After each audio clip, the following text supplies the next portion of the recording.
The 1950s saw an explosion of World War II prison camp films that shaped how we view the war today. Did you know that many of these films were made by actual POW survivors? Or that one director was threatened with treason charges for his unflinching portrayal of Allied troops? Let's dive into the most gripping escape stories ever committed to celluloid. Three Came Home, 1950. Three Came Home kicked off the decade with a gut-wrenching look at civilian internment that audiences weren't ready for. Based on Agnes Newton Keith's memoir, it follows an American woman and her son in a Japanese prison camp in Borneo. What makes this film absolutely revolutionary is that it was one of the first to show a Japanese officer as a complex human being rather than a one-dimensional villain. Director John Negulesco insisted on shooting in harsh conditions to capture the grim reality of camp life, forcing the cast to lose weight and work through tropical heat that melted the camera equipment.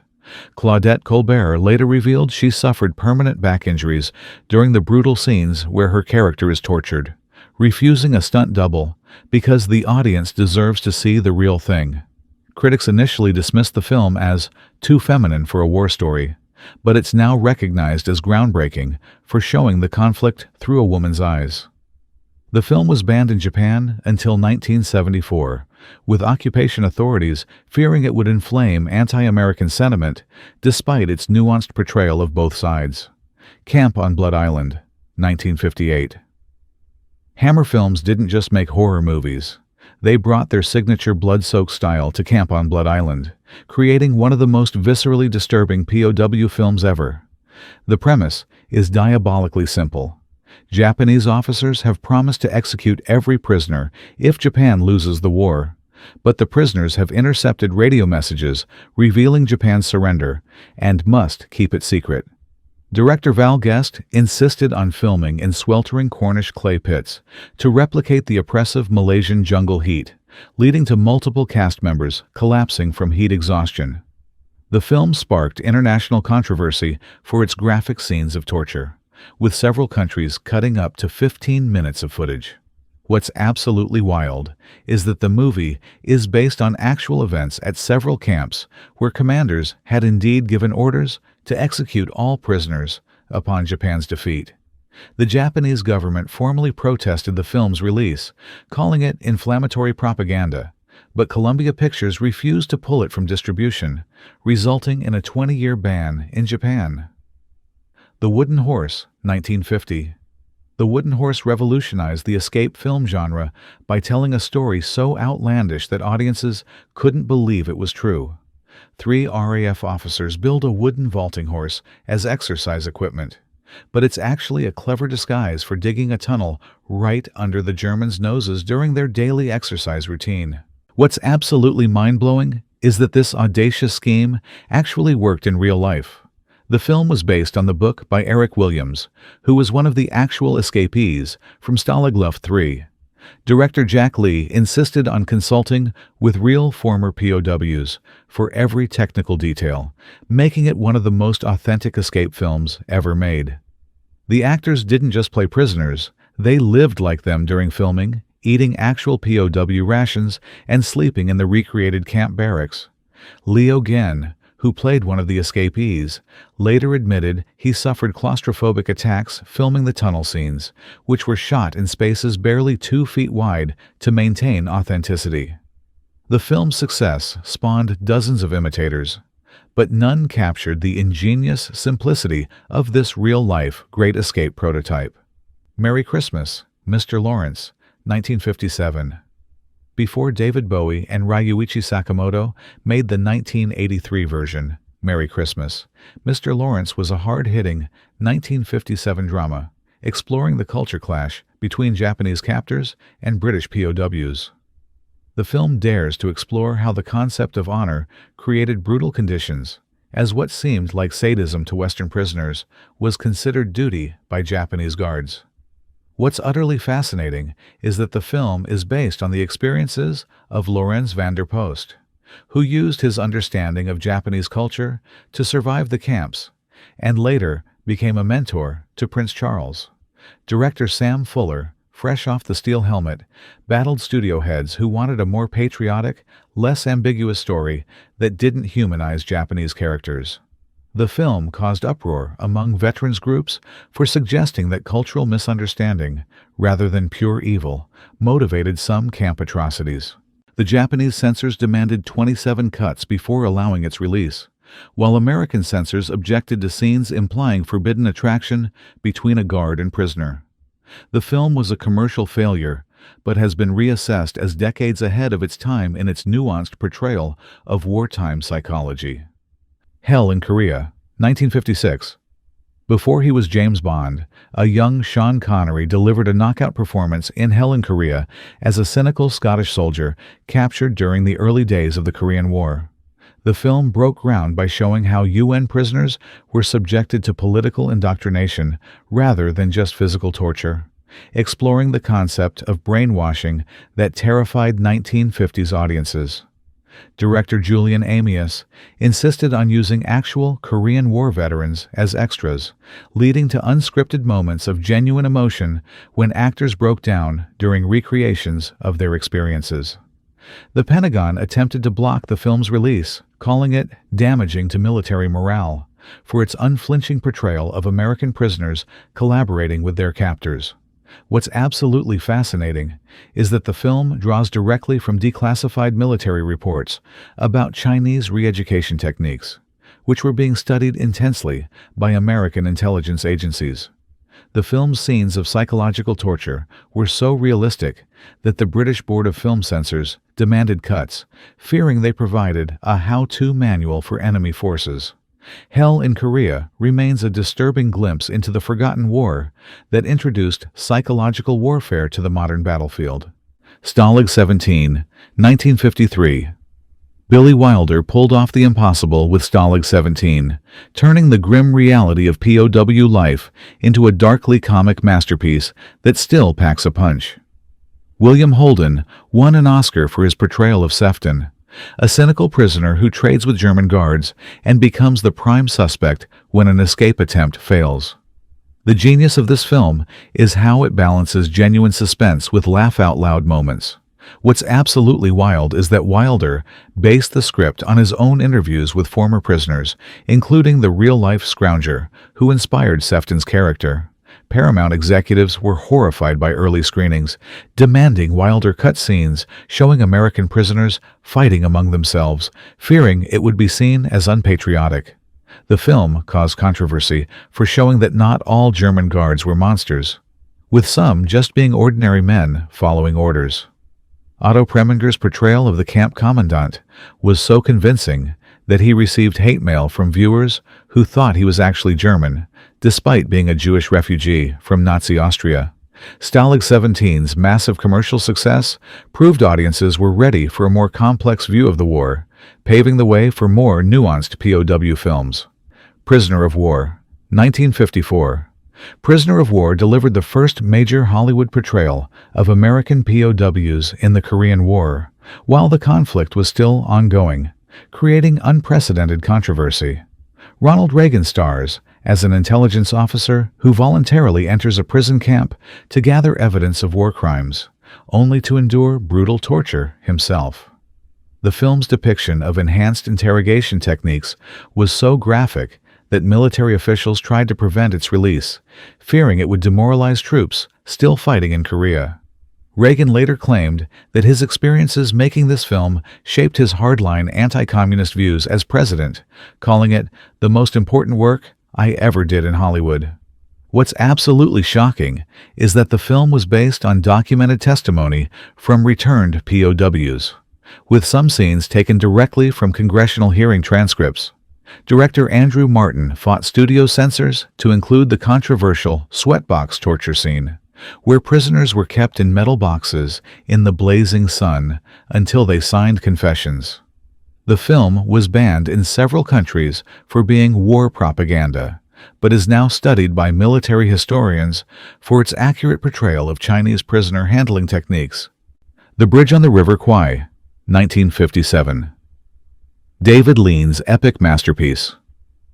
The Bridge on the River Kwai reinvented the POW film as grand spectacle, winning 7 Oscars and forever changing how audiences viewed the genre.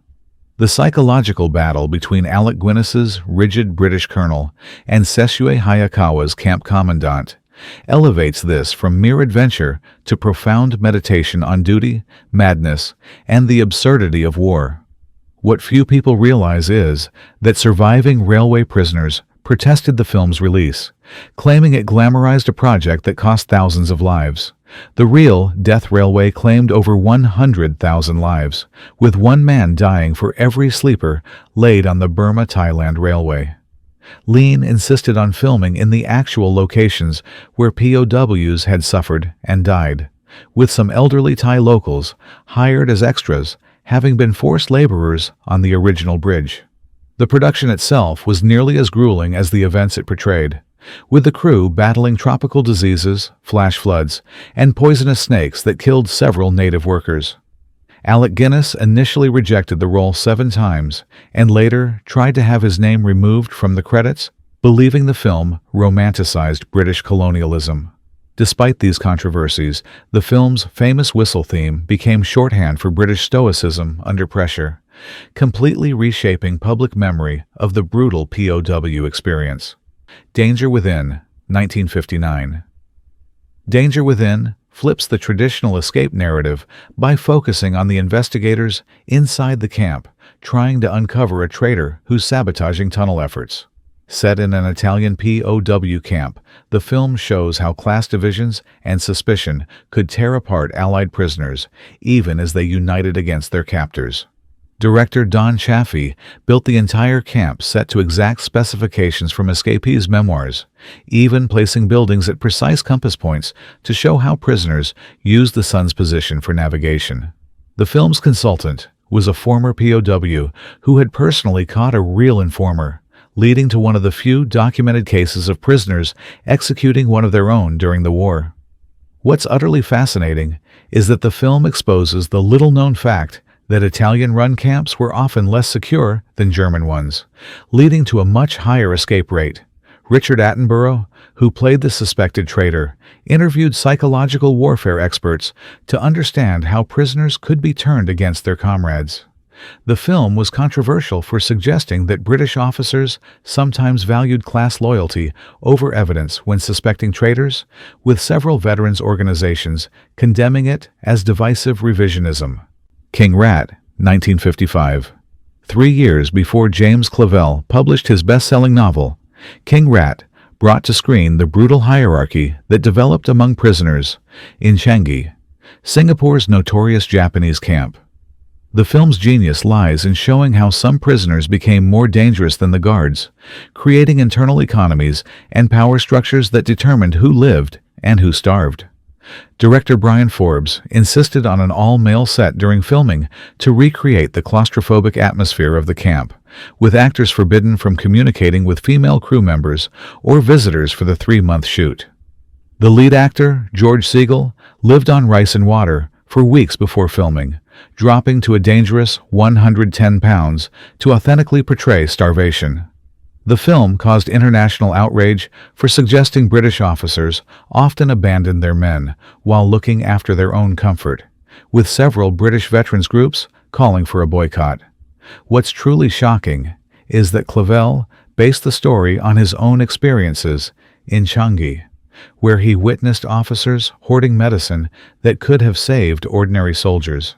The Japanese government officially protested the film's scenes showing guards betting on prisoner fights, despite documentary evidence that such events occurred regularly. Time Limit, 1957. Time Limit shattered taboos by directly addressing the court-martial of an American officer accused of collaborating with his North Korean captors, with Richard Widmark delivering a powerhouse performance as the investigator uncovering the tragic truth. The film dared to ask whether military codes demanding resistance to torture were actually achievable in practice. First-time director Carl Malden fought United Artists executives who wanted a more patriotic ending where the accused officer was exonerated. Instead, Malden insisted on the ambiguous conclusion that left audiences arguing about what constituted courage in captivity. The Pentagon attempted to pressure the studio into making major script changes, particularly objecting to scenes suggesting American prisoners were unprepared for psychological torture techniques. What's absolutely mind-blowing is that the film is based on actual court-martial proceedings against returned Korean War POWs, with dialogue taken directly from trial transcripts. Richard Basehart, who played the accused officer, interviewed former prisoners who had signed confessions under torture, later saying, "Those conversations were the most disturbing experience of my professional life." Time Limit remains one of Hollywood's most mature examinations of the impossible ethical dilemmas faced by prisoners of war. The Captive Heart, 1953. The Captive Heart gives us something truly unique. A POW story told from multiple perspectives across different nationalities, including a German soldier posing as a British officer to escape the Gestapo. This interwoven narrative shows how men from all walks of life found common humanity in the dehumanizing conditions of captivity. Director Basil Dearden shot in an actual former stalag, using real former prisoners as extras, leading to several emotional breakdowns on set when men revisited their trauma. The film was revolutionary for showing sympathetic German characters, including guards who secretly helped prisoners and risked execution themselves. What's absolutely wild is that the central story of a German refugee assuming a dead British soldier's identity was based on a true case discovered during post-war investigations. Several countries initially banned the film for its scenes showing friendly relationships between guards and prisoners, considering it disrespectful to those who had suffered. The Captive Heart stands as one of the few POW films to suggest that human connection could transcend even the bitter divisions of World War II. The Great Escape, 1956. Before the 1963 Hollywood version made the story famous, The Great Escape was a gritty British production that stuck religiously to the true events at Stalag Luft 3, where 76 Allied airmen escaped through a tunnel nicknamed Harry. This version lacked Steve McQueen's motorcycle stunts, but delivered something far more valuable: documentary-like accuracy about the greatest POW breakout in history. Director John Sturges insisted on consulting with actual escapees, discovering that many details of the real escape were more incredible than anything a screenwriter could invent. The German commandant actually congratulated the prisoners on their engineering achievement before executing 50 of them. A scene so disturbing that British censors initially demanded it be cut. What's absolutely shocking is that the British government tried to block the film's production, as many details of the escape remain classified in the 1950s. Several of the technical advisors were former tunnelers who suffered from severe claustrophobia and PTSD after their experiences, yet returned to the recreated tunnels to ensure accuracy. The film's release caused international controversy when it named actual German officers involved in the executions, several of whom were still alive and had never faced justice. The Great Escape stands as the definitive POW film because it honors the ingenuity and courage of the real men without Hollywood embellishment, showing that sometimes truth is more compelling than fiction. So what do you think of our list?